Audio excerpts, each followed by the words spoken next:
Hi guys, welcome to How to Solutions YouTube channel. In today's video, I'm going to show you how you can get cat selfie filter on TikTok. Before getting into this video, must subscribe to our YouTube channel and click on the bell icon. The first step is you need to open TikTok application. Once you open TikTok, you simply need to click on the plus icon in the bottom, and then you need to click on effects, and then you need to click on search and search here cat selfie like I am doing.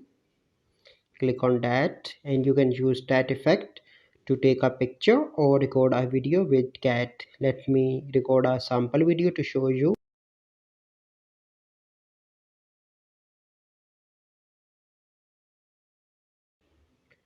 So you can see that now the video is ready. So this is a process by which you can use cat selfie filter on TikTok.